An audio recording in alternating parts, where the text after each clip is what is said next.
En aquel tiempo dijo Jesús a la gente: el reino de los cielos se parece también a la red que echan en el mar y recoge toda clase de peces. Cuando está llena, la arrastran a la orilla, se sientan y reúnen los buenos en cestos y los malos los tiran. Lo mismo sucederá al final de los tiempos.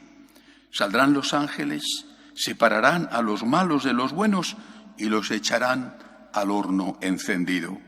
Allí será el llanto y el rechinar de dientes. ¿Entendéis bien todo esto? Ellos le contestaron: sí. Él les dijo: ya veis, un escriba que entiende del reino de los cielos es como un padre de familia que va sacando del arca lo nuevo y lo antiguo. Cuando Jesús acabó estas parábolas, partió de allí. Palabra del Señor. Si hoy un sacerdote habla en un retiro, en una homilía, o un catequista a unos niños en la catequesis, les habla del infierno, del juicio, es posible que alguno de los padres de esos niños pongan una denuncia contra el sacerdote. Y es posible que más de uno de los fieles se sientan escandalizados y hasta llamen al obispo para denunciar al sacerdote. Es algo, oye, de tan mal gusto. ¿Cómo se puede hablar del infierno? Pero ¿cómo se puede hablar del juicio? Pero bueno, pero usted es, te van a decir enseguida, preconciliar. Es usted preconciliar. Eso te lo dicen como si fuera el mayor insulto. O sea, puede ser lo que sea, pero no preconciliar. Eso no, ¿vale? Y el problema está en que el Evangelio es preconciliar. Es decir, antes del Concilio Vaticano II existía el Evangelio desde 1960 años. Por lo menos que existía nuestro Señor y el Evangelio, pongamos, 1930, 40 años antes. ¿Y qué hacemos con el Evangelio? Muchos quieren entrar en él, cortar con una tijera y echar al fuego todo lo que no está de moda. Pero es que está aquí en el Evangelio. ¿Qué culpa tengo yo de que Jesús lo dijera? Por ejemplo, cuando Jesús dice: lo que hayas hecho al más pequeño, a mí me lo has hecho. Tenía hambre y me has dado de comer. Eso está muy bien. Eso está de moda. Tenía hambre y me has dado de comer. Está muy bien. Pero se corta la parte de ese mismo fragmento del Evangelio donde dice: diré a los que no me han ayudado, vete maldito de mi Padre al fuego eterno. Eso se corta. Pero ¿cómo va a mandar Jesucristo a alguien al fuego eterno? ¿Pero qué tipo de Dios estás tú predicando?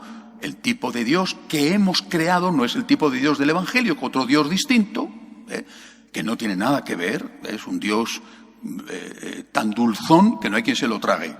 Es como si a la comida, al dulce, le echaras encima miel y le echaras sacarina y un puñado de azúcar. Eso no hay quien se lo coma.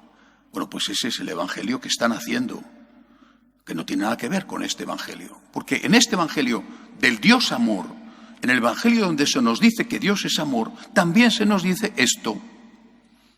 Es decir, se nos dice que habrá un juicio y que en ese juicio unos irán al cielo y los otros irán al infierno.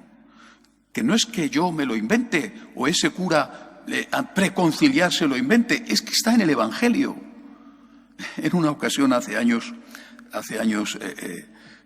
debatía en una conferencia con un sacerdote que era mayor que yo, ya falleció, y hablábamos de estas cosas, y él hablaba siempre del Concilio Vaticano II, ahí empezaba la Iglesia. Y yo le dije: yo tengo un problema, es que siendo franciscano, tengo el problema de que admiro a San Francisco y quiero imitarle. Y resulta que San Francisco vivió hace 800 años. Y que vaya problema, ¿no? Es que San Francisco era de antes del concilio. ¿Qué hago con San Francisco? Y con Santa Teresa. Y con San Ignacio. Y con Santo Domingo. Y con todos los santos que han vivido antes. Nada vale. Nada vale. Ni el Evangelio vale, ni los santos valen. Nada vale. Hemos empezado hace 50 años. Pero, qué salvajada, qué barbaridad. Esto es la palabra de Dios. Habrá un juicio marcado por la misericordia, ninguna duda. Un juicio donde la misericordia se reirá de la sentencia, ninguna duda, pero habrá un juicio. Y en ese juicio, aquel que no sea apto no podrá recibir el perdón de Dios. Es decir, aquel que haya muerto enemistado con Dios, en pecado mortal, no podrá recibir el perdón de Dios, no porque Dios no quiera salvarle, que ha mandado a su Hijo al mundo a salvar el mundo y no a condenar el mundo, sino porque ese no quiere ser salvado. Tenemos todos los días 70 veces 7 oportunidades todos los días de decirle a Dios, perdóname, te quiero, perdóname. Hasta el día de nuestra muerte podremos decirle, perdóname, te quiero, perdóname. Pero si ese día llega y no estamos en gracia de Dios, dice San Francisco, ay, en el Cántico de las Criaturas nada menos, dice, ay de aquel al que en pecado grave le sorprende la hermana muerte, ay de aquel al que en pecado grave sorprende al pecador.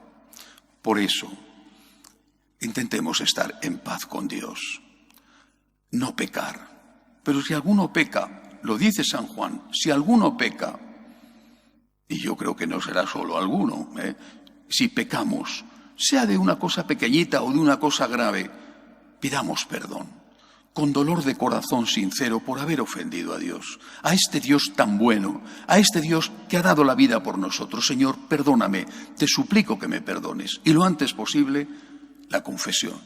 Y si nos llega el momento en que tenemos que pasar al Padre, que tenemos que pasar al juicio de Dios, que en ese momento estemos unidos a Él, llenos de agradecimiento a Él y sinceramente arrepentidos de nuestros pecados. Y entonces no tenemos miedo, porque la misericordia se reirá del juicio. Y aunque hayamos merecido por nuestros pecados la condenación, ese arrepentimiento será el que permita a Dios, porque nosotros le daremos permiso, el que permita a Dios salvarnos.